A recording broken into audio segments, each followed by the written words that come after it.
कैसे हो दोस्तों? तो आज की वीडियो में मैं बात करूंगा कैसे हम लोग अनएक्सपेक्टेड एरर्स को हैंडल कर सकते हैं नेक्स्ट जेएस के अंदर। इस चीज़ को देखने के लिए मैं चलता हूं क्रोम पे। पिछले कुछ वीडियोस में हम लोगों ने यहां पे एक यूज़र का टेबल रेंडर किया था जो कि जेसन प्लेस होल्डर की फेक एपीआई से डाटा लेकर आ रहा था। यहाँ पे वो हम लोगों ने एपीआई कॉल की थी। अब अगर मैं एंड पॉइंट को चेंज कर दूँ, यहाँ पे यूज़र की बजाय एक्स यूज़र कर दूँ और इसे क्रोम पे जाके टेस्ट करूँ, तो इसने एक अनहैंडल्ड रन टाइम एरर को शो कर दिया यहाँ पे। और ये सिर्फ हमें डेवलपमेंट में शो करेगा, अगर हम लोग इसे प्रोडक्शन में देखेंगे तो ये शो नहीं करेगा। तो मैं इसको प्रोडक्शन के लिए पहले बिल्ड कर देता हूँ। पहले टर्मिनल को स्टॉप करता हूँ। स्टॉप करने के बाद इसे क्लियर करता हूँ और इसे थोड़ा बड़ा कर लेता हूँ। यहाँ पे मैं npm रन बिल्ड से इसकी प्रोडक्शन बिल्ड बनाता हूँ और इसे स्टार्ट करता हूँ npm स्टार्ट के थ्रू। अब अगर हम लोग इसे जाके क्रोम पे देखें, यहाँ पे जाके लोकल होस्ट 3000 बैकस्लैश यूज़र पे मैं जाऊँ, तो अब इस केस में इसने हमें एक जेनेरिक एरर पे शो किया है। तो प्रोडक्शन में ये इस तरह का एरर शो करेगा जो कि एक सर्वर साइड एक्सेप्शन को इस तरह हमें वो शो करेगा। अब अगर हम लोग चाहते हैं कि इन एरर पेजेस को हम लोग कस्टमाइज कर सकें, तो वो कैसे करेंगे? तो जिस तरह हम लोगों ने बहुत सी स्पेशल फाइल्स को देखा, पे डॉट को देखा, लेआउट डॉट को देखा, लोडिंग डॉट को देखा, लेआउट डॉट को देखा, इसी तरह हमारे पास एक और स्पेशल फाइल है जो कि है एरर डॉट की। यहाँ पे मैं एक रिएक्ट एरो फंक्शन बनाता हूँ। इसका नेम हम लोग कर देते हैं एरर पेज। यहाँ पे मैं मैसेज को भी कस्टमाइज कर देता हूँ, एन अनएक्सपेक्टेड एरर अकर्ड। और टर्मिनल को स्टॉप करके हम लोग इसे दोबारा डेवलपमेंट में रन करते हैं, क्योंकि प्रोडक्शन में हमें बार बार बिल्ड बनानी पड़ेगी, तो इसलिए मैं इसे दोबारा डेवलपमेंट में ही रन कर रहा हूँ। ये डेवलपमेंट में रन हो चुका है। और ये जो एरर डॉट फाइल है, ये बेसिकली यहाँ पे एक क्लाइंट साइड कंपोनेंट होगी। ये क्लाइंट साइड कंपोनेंट क्यों होगी, इसकी रीज़न मैं आगे जाके बताऊंगा, लेकिन फिलहाल मैं इसे क्लाइंट साइड कंपोनेंट बना देता हूँ यूज़ क्लाइंट के डायरेक्टिव को यूज़ करके।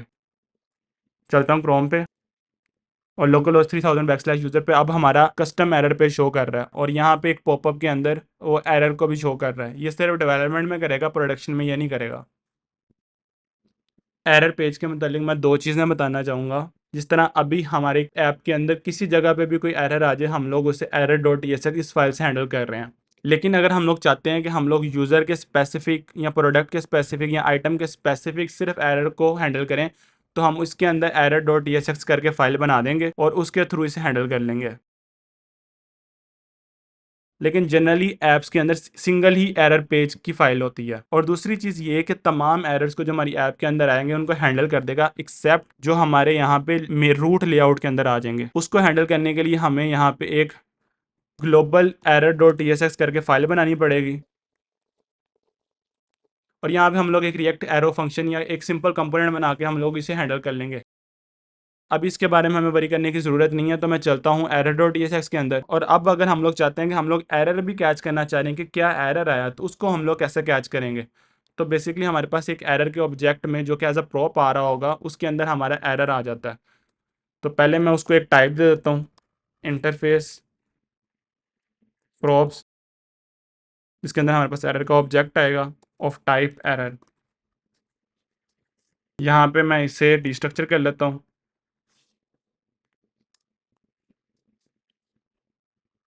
और इसे यहाँ पे कंसोल लॉग कर लेते हैं।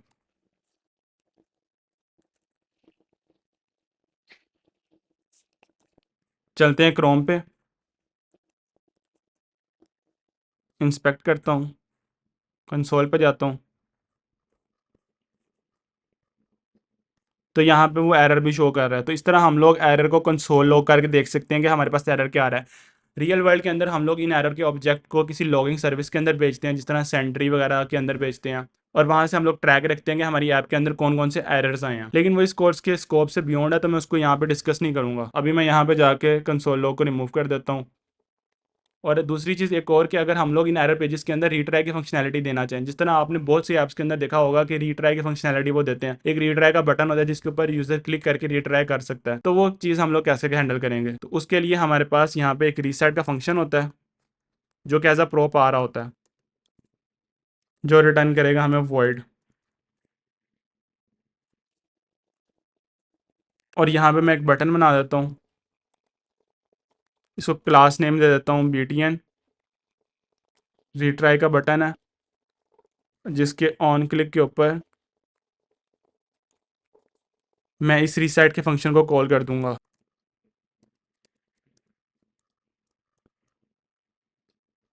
अब जीएसएक्स एक्सपेक्ट करता है कि आप एक सिंगल एलिमेंट रिटर्न करो, तो मैं इसे रिएक्ट फ्रैगमेंट के अंदर रैप कर दूंगा। लोगों ने प्रॉप्स में रीसेट को भी डिस्ट्रक्चर करना है। यहाँ पे ये ब्रेसिस का मसला है, तो इसे रिजॉल्व कर लेते हैं। अब चलते हैं क्रोम पे, रिफ्रेश करते हैं। यहाँ पे रीट्राई की फंक्शनैलिटी आ रही है, तो इस तरह हम लोग रीट्राई की फंक्शनैलिटी भी दे सकते हैं अपनी ऐप्स के अंदर। सो आई होप आपको वीडियो पसंद आई होगी। वीडियो पसंद आई तो इसे लाइक करें, चैनल को सब्सक्राइब करें। फर्दर कोई भी क्वेश्चन हो तो कमेंट बॉक्स में पूछ लें। मिलते हैं नेक्स्ट वीडियो में, तब तक के लिए अल्लाह हाफिज़।